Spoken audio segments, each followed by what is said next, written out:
বাড়িতে যখনই ফুলকপি আসে সেই একঘেয়েমি ফুলকপি আলুর তরকারি বানাই, না হলে ফুলকপির পকোড়া, কিন্তু সেগুলো খেতে আর একদমই ভালো লাগছিল না। তাই আজকে নতুনভাবে ফুলকপির বড়ার কারি বানালাম।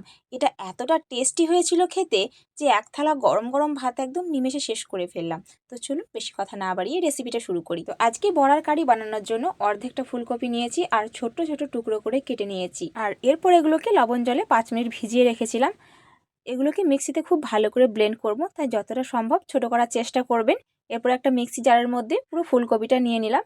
এরপর 2-3 বার ঘুরিয়ে ঘুরিয়ে একটা ঝরঝরে পেস্ট রেডি করব। এটাকে কিন্তু খুব বেশি গলিয়ে দিলে হবে না, আর হ্যাঁ, জল কিন্তু ব্যবহার করা যাবে না। দেখুন এরকম করে করে নিয়েছি, একটা পাত্রের মধ্যে ঢেলে নিচ্ছি। তো এখানে সব ফুলকপি পেস্ট করা হয়ে গিয়েছে। দিচ্ছি স্বাদ মতো লবণ, দিচ্ছি একটু হলুদের গুঁড়ো। সবগুলো কিন্তু আপনি ফুলকপির পরিমাণ বুঝে ব্যবহার করবেন। একটু শুকনো লঙ্কার গুঁড়ো দিয়ে দিচ্ছি, চাইলে এখানে কুচনো কাঁচা লঙ্কা দিতে পারেন। কুচনো পেঁয়াজ দিয়ে দিলাম, একটু ধনেপাতা দিয়ে দিচ্ছি। এরপর খুব ভালো করে চামচ দিয়ে একটু মেখে নিচ্ছি, চাইলে হাত দিয়েও মাখতে পারেন। তো খুব ভালো করে এই উপকরণগুলো মাখা হয়ে গিয়েছে। এরপর এর মধ্যে কোটিংয়ের জন্য ব্যবহার করছি হাফ বাটি বেসন। একটা চা চামচের 2 চামচ বেসন আছে এর মধ্যে, পুরো বেসনটা দিয়ে দিলাম। দিয়ে দিচ্ছি ওই চামচেরই মাপ করে 2 চামচ চালের গুঁড়ি। আপনি চাইলে এখানে চালের গুঁড়ির পরিবর্তে কিন্তু কর্নফ্লাওয়ারটা ব্যবহার করতে পারেন, কিন্তু ময়দা ব্যবহার করবেন না। এরপর খুব ভালো করে কিন্তু বেসন আর চালের গুঁড়ি এই ফুলকপির সাথে মাখিয়ে নিচ্ছি। এখানে কিন্তু খুব বেশি পরিমাণ বেসন বা চালের গুঁড়ি দেওয়া যাবে না, যতটা পরিমাণ লাগবে ঠিক ততটাই দিতে হবে। দেখুন এখানে মাখাটা ঠিক কেমন করেছি, এরকম করে একটু চটচটে আঠালো করে মাখতে হবে। তো এখানে রেডি হয়ে গিয়েছে এটা। এরপর এর মধ্যে কাবাবের শেপ দেবো। তো আপনি চাইলে আপনার পছন্দ মতো যে কোনো একটা শেপ দিতে পারেন। আমি আজকের কাবাবগুলো একটু চ্যাপ্টা করেই বানাবো। তো হাতে এভাবে গোল করে খুব সহজে কিন্তু চ্যাপ্টা করে বানিয়ে নিলেই হয়ে যাবে। ফুলকপি পুরের মধ্যে কতটা বেসন বা চালের গুঁড়ি দেবো যদি বুঝতে না পারেন, তাহলে এভাবে মুঠো করে দেখবেন। যদি কাবাবের শেপ দেওয়া যায় তাহলে বুঝবেন যে আপনার পুরটা একেবারে রেডি হয়ে গিয়েছে। তো এক এক করে আমি সব কাবাবগুলো কিন্তু বানিয়ে নিচ্ছি। দেখুন কত সহজে অনেকগুলো কাবাব কিন্তু তৈরি হয়ে গেল। তো একসাথে আমি অনেকগুলো রেডি করে নিয়েছি। এরপর এগুলোকে ভেজে নেব। এরপর একটা ফ্রাই প্যানের মধ্যে কিছুটা তেল গরম করে নিয়েছি। এরপর এক এক করে সব কাবাবগুলো আমি দিয়ে দেবো। এক সেটে কিন্তু খুব বেশি দেওয়া যাবে না, নাহলে একটা গায়ে একটা লেগে ভেঙে যেতে পারে। তো এইভাবে একটু ঘুরিয়ে ঘুরিয়ে দিচ্ছি যাতে চারো সাইডে তেলটা খুব ভালো করে লেগে যায়। আর এগুলোকে কিন্তু ডুবো তেলে ভাজতে যাবেন না, না হলে কিন্তু ছেড়ে যাবে তেলে দেওয়া মাত্রই। যেহেতু এখানে বেসনের পরিমাণটা একটু কম আছে।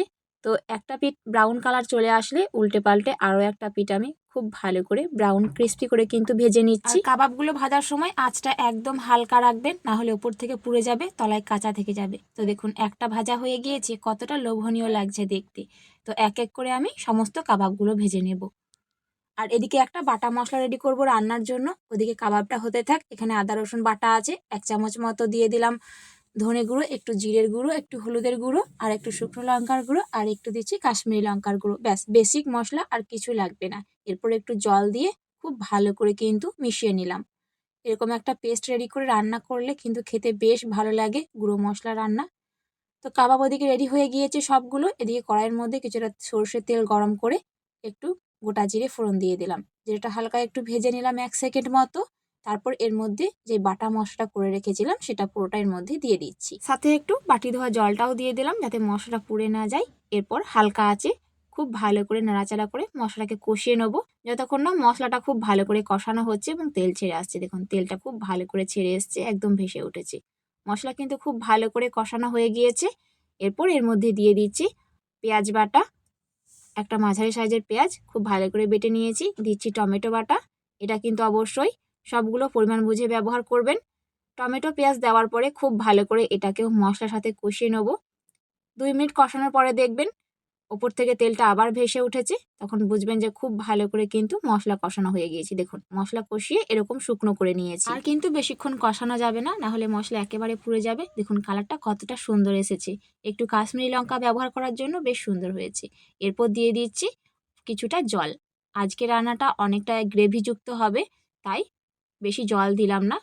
হাফ বাটি মতো জল দিলাম এবং জলটাকে খুব ভালো করে 1 মিনিট মতো ফুটিয়ে নিলাম। তারপর এর মধ্যে দিয়ে দিচ্ছি একটু লবণ। লবণটা একটু চেক করে দেখে নিয়েছিলাম, হয়নি, তার জন্য আরও একটু এক্সট্রা লবণ অ্যাড করে দিলাম।